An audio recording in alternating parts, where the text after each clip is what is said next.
Oh, your father is standing up. Come quickly. In my surprise, my voice broke into a strange squawk. No way. What the? Echoed my husband in equal shock. Seeing our astonishment, my father-in-law gently said, "Well then, shall we get going? To our spa retreat. My name is Rachel. I'm a 55-year-old housewife. My husband, Bob, is an ordinary office worker of the same age. Our son, Michael, is also an office worker, married, and a father to a baby boy not even a year old. His wife is a very nice person and our family relationships are good. However, the discord with my husband's family was always a problem. This goes back to when we decided to get married. At the age of 27, we were colleagues in love. I had heard that he came from an ordinary family, but when it came time to get married, it turned out that his family was actually wealthy and all his family members had impressive backgrounds. His parents had been successful in running a trading company, and his younger brother, Kevin, who is 2 years younger than Bob, had graduated from a prestigious university and was actively running an IT company. By the way, Kevin had already been married and his wife was a successful career woman. During the meet and greet with his family, my mother-in-law landed the first punch, "You're the one? As expected, you seem to have no outstanding qualities. You must be happy to become the bride of a wealthy family like ours." Furthermore, the mother-in-law and Kevin's wife got along very well. I felt a bit uneasy, but I believed Bob when he said, "Don't worry. I've always been disliked by my mother, and I've had little contact with the family." And we got married as planned. Ever since we got married, my mother-in-law has been making snide remarks at me.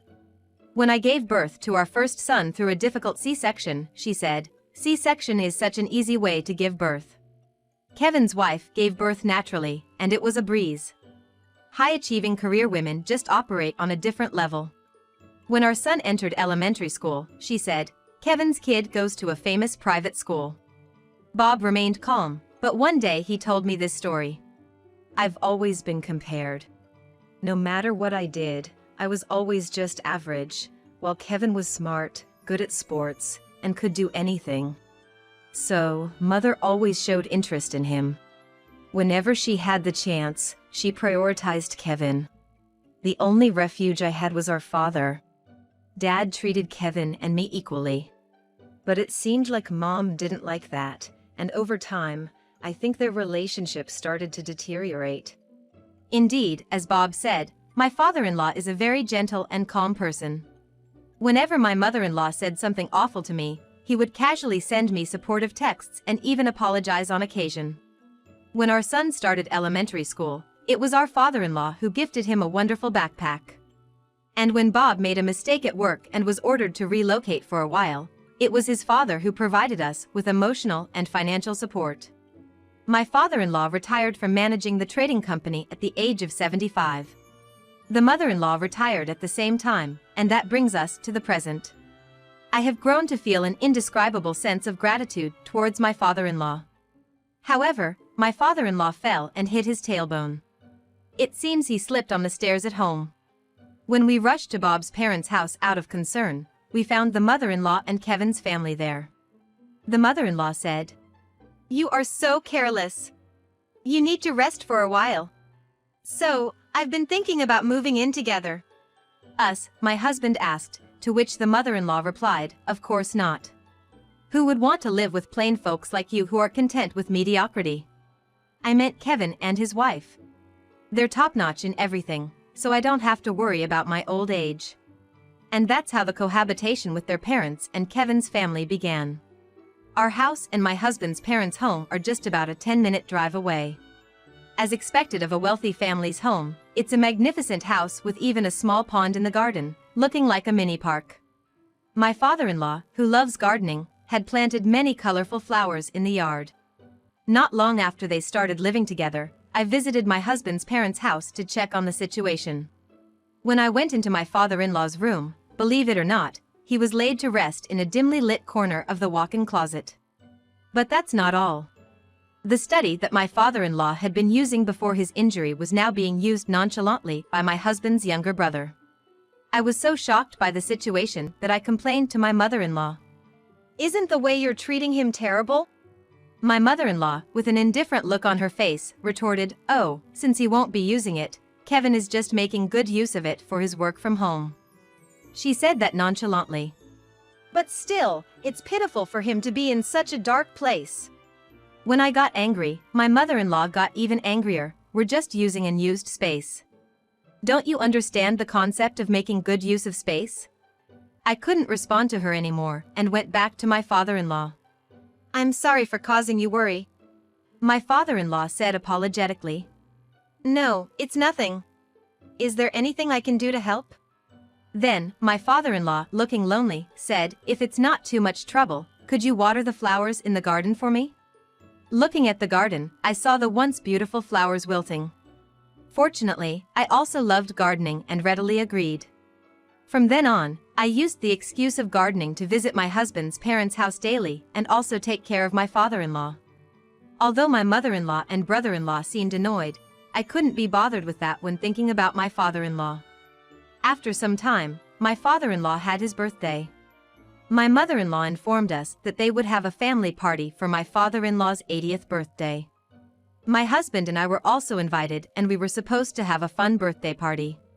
On the day of the party, when we arrived at the house, the party had already started, and my mother-in-law and brother-in-law were chatting. But my father-in-law was nowhere to be found. Where is he? Then, my mother-in-law answered with a smile. Huh? He's in his usual spot. It's too much trouble to move his bed, right? He told us to go ahead and have fun without him. I was dumbfounded. And then I got angry. But that doesn't mean you should leave your husband alone. This is supposed to be a celebration for him. My mother-in-law, looking irritated, said, "Well then, why don't just the two of you go to him? I don't like being in such a dark place." Understood. As I said that, my husband mumbled, "Mom, that's not right." And we both went to my father-in-law. "Oh, you've come." My father-in-law greeted us with immense joy at our visit. "Happy birthday! We hope your injury heals quickly and you regain your strength soon." We celebrated his birthday in the dimly lit room. He was delighted by the yellow umbrella we gifted him, hoping he would use it when he got better. He stared at it happily for a long time. Even after his birthday, I continued to help him with the garden flowers every day. However, he remained bedridden. Then, one day, something astonishing happened. As I arrived at my husband's parents' house early in the morning, my mother-in-law and brother-in-law, with their large suitcases, appeared in front of me. "Well, take good care of him, okay?" "What? What do you mean?" Surprised, I turned to my mother-in-law, who said, "We're off to a week-long trip to Hawaii. It's obvious if you look. Really, you can be so slow." "I wasn't informed about any trip," I replied. "There was no need to tell you. After all, you're here every day taking care of my husband." "What? What about him? He'll be fine if you take care of him. We can't take him along. We're tired of caring for him every day. Don't we even get a break?" My mother-in-law started to get angry. "That's right," chimed in the brother-in-law and his wife. I was flabbergasted, beyond anger. "All right then. Safe travels." I said this with a thick layer of sarcasm and took the house key from her. "Can't wait for the beach, it's been a while." Ignoring my glaring stare, my mother-in-law and the brother-in-law's family left. Once they were gone, I quickly finished gardening and went into my father-in-law's room. "I'm really sorry, Rachel," his face looked downcast. "No worries, just rest easy," I told him. I placed a small table next to his bed and laid out his favorite dishes. Then, I called my husband, and the three of us had dinner. Despite the circumstances, our lively dinner tasted great and was enjoyable. Suddenly, I noticed my father-in-law, who was sipping his soup, had teary eyes. "Is everything all right? Did something not taste good?" Worried, I asked him, to which he quietly replied, "No, it's not that. I'm just very grateful for you. You're really the best daughter-in-law one could hope for." Even though my mother-in-law and brother-in-law's family would always have lively dinners downstairs, my father-in-law would spend his days alone upstairs. Just thinking about it made my heart ache. Since the next day was a day off, my husband and I decided to stay at their house for the night. We had a pleasant chat until my father-in-law fell asleep. The next morning, I was shocked when I saw the garden. My father-in-law was standing there, tending to the flowers. What are you doing? Good morning, Rachel. As if nothing had happened, he was gardening. I rushed to call my husband. Bob, your dad, he's standing up. Come quick. I exclaimed, my voice high-pitched with surprise. What are you talking about? Dad's bedridden, remember? My husband rushed to the porch, only to be equally surprised. Whoa, what? Seeing our stunned faces, my father-in-law calmly said, Well, shall we go on a spa trip then? Huh? Ignoring our surprise, my father-in-law remained composed and asked us to prepare for a one-night trip. In our state of shock, we did as told, went home, packed for a one-night trip, and returned. Sure enough, my father-in-law was still standing, looking very energetic. Could you drive? We headed to a spa inn. Once we settled down, we asked him, what on earth is happening? With a grin, my father-in-law confessed, I'm sorry for deceiving you. I overheard a secret conversation between my wife and Kevin shortly after we started living together. The conversation went something like this. He's gonna be bedridden at this rate. It's really a bother, said my mother-in-law. Then let's put him in a good facility. He doesn't have much time left. Let's change the ownership of the land and house to us before he passes away. If we get him to write a will, it'll be perfect. As long as we get a considerable portion, that is. He's bedridden, I can convince him easily, said Kevin. That's a good idea. Once we decide on this, we should act quickly. When we return from the vacation in Hawaii that we're gonna take with his pension savings, let's put our plan into action, said my mother-in-law. Sounds good, agreed Kevin. My father-in-law, who overheard this, knew not only of their plans for after his demise, but also of their vacation to Hawaii. They are not my family anymore, he thought to himself. And he decided not to leave his land, house, or assets to his wife and Kevin. To fool them, he decided to pretend to be bedridden and maintained his leg strength by walking around the second floor when no one was around. And so, he had been thinking all along about who to let inherit the estate. My father-in-law said proudly, I've been feigning bedridden all this time, waiting for the right opportunity. I want you all to inherit my estate. My mother-in-law and brother-in-law, who had been enjoying a trip to Hawaii, returned home a week later. By that time, my father-in-law had already consulted with a lawyer he had hired in advance and had transferred the ownership of the land and house to my husband. Furthermore, he had finalized a will regarding the inheritance. Then, on the day of their return, my mother-in-law and others were surprised to see my father-in-law walking briskly around. What's happening? They exclaimed in astonishment. He told them, we need to talk about the future. Come to the living room now. He called all the family members into the living room. Hey, why are you standing? My mother-in-law asked, shocked. I've been well for a while. I've been doing physical therapy secretly at night after you all have gone to bed. I've seen through all your plans. What plans? My mother-in-law played dumb. Weren't you trying to put me in a nursing home, make this land and house yours, and make sure you inherit all the estate? His strong words made his mother-in-law and brother-in-law, Kevin, pale. Dad, you must be mistaken.